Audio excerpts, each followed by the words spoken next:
नमस्कार दोस्तों, तुलसी विवाह की पौराणिक कथा। हर साल कार्तिक माह के शुक्ल पक्ष की द्वादशी तिथि के दिन तुलसी विवाह करवाया जाता है। इस साल तुलसी विवाह 12 नवंबर 2024 को होगा। तुलसी विवाह की कथा: एक बार भगवान शिव ने अपने तेज को समुद्र में फेंक दिया था।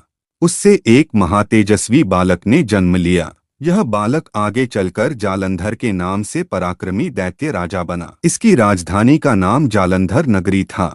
दैत्यराज कालनेमी की कन्या वृंदा का विवाह जालंधर से हुआ। जालंधर महाराक्षस था। अपनी सत्ता के मद में चूर उसने माता लक्ष्मी को पाने की कामना से युद्ध किया, परंतु समुद्र से ही उत्पन्न होने के कारण माता लक्ष्मी ने उसे अपने भाई के रूप में स्वीकार किया।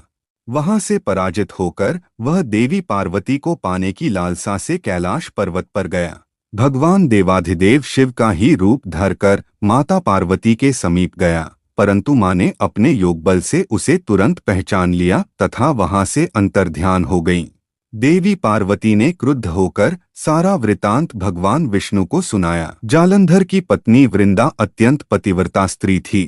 उसी के पतिव्रत धर्म की शक्ति से जालंधर न तो मारा जाता था और न ही पराजित होता था। इसीलिए जालंधर का नाश करने के लिए वृंदा के पतिव्रत धर्म को भंग करना बहुत आवश्यक था। इसी कारण भगवान विष्णु ऋषि का वेश धारण कर वन में जा पहुँचे, जहाँ वृंदा अकेली भ्रमण कर रही थीं। भगवान के साथ दो मायावी राक्षस भी थे, जिन्हें देखकर वृंदा भयभीत हो गई। ऋषि ने वृंदा के सामने पल में दोनों को भस्म कर दिया। उनकी शक्ति देखकर वृंदा ने कैलाश पर्वत पर महादेव के साथ युद्ध कर रहे अपने पति जालंधर के बारे में पूछा। ऋषि ने अपने माया जाल से दो वानर प्रकट किए। एक वानर के हाथ में जालंधर का सिर था तथा दूसरे के हाथ में धड़। अपने पति की यह दशा देखकर वृंदा मूर्छित होकर गिर पड़ी। होश में आने पर उन्होंने ऋषि रूपी भगवान से विनती की कि वह उसके पति को जीवित करें। भगवान ने अपनी माया से पुनः जालंधर का सिर धड़ से जोड़ दिया, परंतु स्वयं भी वह उसी शरीर में प्रवेश कर गए। वृंदा को इस छल का तनिक भी आभास न हुआ। जालंधर बने भगवान के साथ वृंदा पतिव्रता का व्यवहार करने लगी, जिससे उसका सतीत्व भंग हो गया। ऐसा होते ही वृंदा का पति जालंधर युद्ध में हार गया। इस सारी लीला का जब वृंदा को पता चला तो उसने क्रुद्ध होकर भगवान विष्णु को हृदयहीन शिला होने का श्राप दे दिया। अपने भक्त के श्राप को भगवान विष्णु ने स्वीकार किया और शालिग्राम पत्थर बन गए।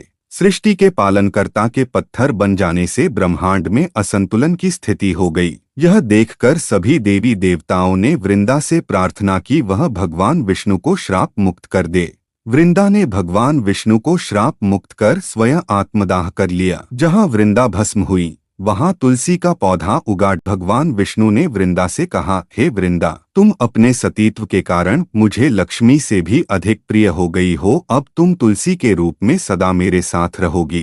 तब से हर साल कार्तिक महीने के देवउठावनी एकादशी का दिन तुलसी विवाह के रूप में मनाया जाता है। जो मनुष्य भी मेरे शालिग्राम रूप के साथ तुलसी का विवाह करेगा, उसे इस लोक और परलोक में विपुल यश प्राप्त होगा।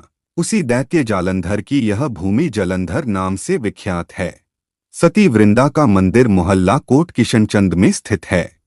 कहते हैं कि इस स्थान पर एक प्राचीन गुफा भी थी जो सीधी हरिद्वार तक जाती थी। सच्चे मन से 40 दिन तक सती वृंदा देवी के मंदिर में पूजा करने से सभी मनोरथ पूर्ण होते हैं। जिस घर में तुलसी होती है वहां यम के दूत भी असमय नहीं जा सकते। मृत्यु के समय जिसके प्राण मंजरी रहित तुलसी और गंगा जल मुख में रखकर निकल जाते हैं, वह पापों से मुक्त होकर वैकुंठ धाम को प्राप्त होता है। जो मनुष्य तुलसी व आमवलों की छाया में अपने पितरों का श्राद्ध करता है, उसके पितर मोक्ष को प्राप्त हो जाते हैं। तो दोस्तों, कहानी अच्छी लगी हो तो वीडियो को लाइक कीजिएगा, चैनल को जरूर सब्सक्राइब कीजिएगा। ऐसी ही अगली वीडियो के लिए तब तक के लिए धन्यवाद।